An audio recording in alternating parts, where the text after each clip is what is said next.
Hi, Debbie with the Cheesy Cow here. I'm about to make a flank steak dish to go on top of some rice. It's made with a sesame seed dressing with peanut. The great thing about your flank steak to make it really tender is to add some baking soda because it breaks down the meat fibers and it'll become more tender in your meal. So if you have tough meat, it's a really good thing to do. I'm gonna go ahead and turn on our pan here to medium high. Let that warm up a little bit.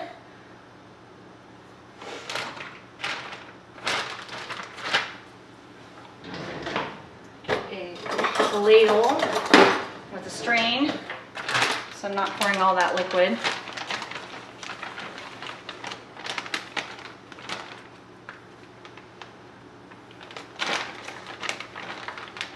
Should probably let my pan get a little hotter because it's not quite sizzling, it's kind of more steaming. And we want that sizzle so we can get that caramelization. Let's turn it up just a tad.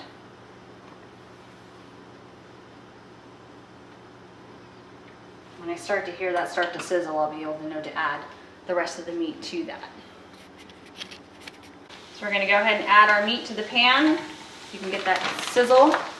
That way we can get some caramelization.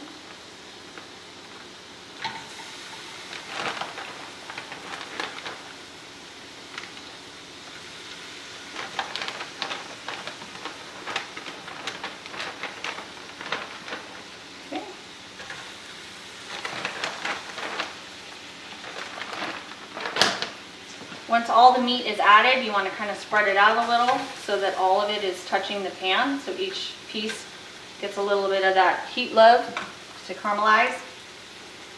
Give it a few minutes on this side, kind of stir it around a little bit longer. You want your meat to be somewhat cooked, but not all the way cooked when you add the peanut sauce. That way then, as it's warming the sauce, it'll continue to cook your meat, but not overcook your meat.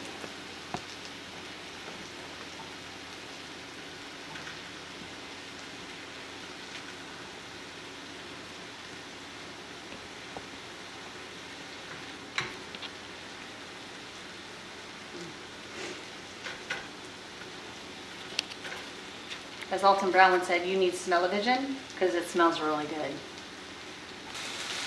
So as you can see, like here, there's the caramelization starting on the meat, getting it that good color. That's from the soy sauce and everything that's in the marinade. Our meat is looking pretty good and ready. We're going to go ahead and add our pre-made Thai peanut sauce that we made, which is just soy sauce with some peanut butter, a little bit of chili oil in there.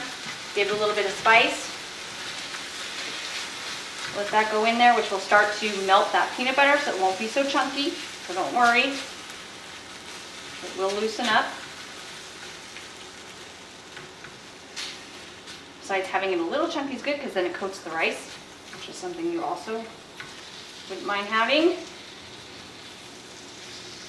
If you find this looks to be a little too thick and you don't like it that thick, you can add water, or you can go ahead and add more soy. If you want, I tend to use more water because I don't want to over soy because it gets too salty. And I don't know about you, but I don't like salty meat. So you just add in the water will evaporate, so you don't have to worry about it getting really, really runny, but it helps loosen it up. So now we have our really nice peanut sauce all over the meat. So what I'm going to go ahead and do now, grab my bowl, my rice. Some rice in the bowl. I'm going to go ahead and take some of our meat, place that on top. We're going to go ahead and add some peanuts that we've chopped. You can also roast these to bring out more of that peanut flavor. Real quick, I'll bring back the bowl, don't worry. Add a couple slices of green onion, color. And then to give it just a little bit more flavor, we're going to add some cilantro to that. And there you have it. Again, your tip for your meat, if you have tough meat, add baking soda to your marinade. It'll help loosen it up and make it much better and tender. Thanks for watching How to Make Your Meat Tender with the Cheesy Cow. We'll see you soon.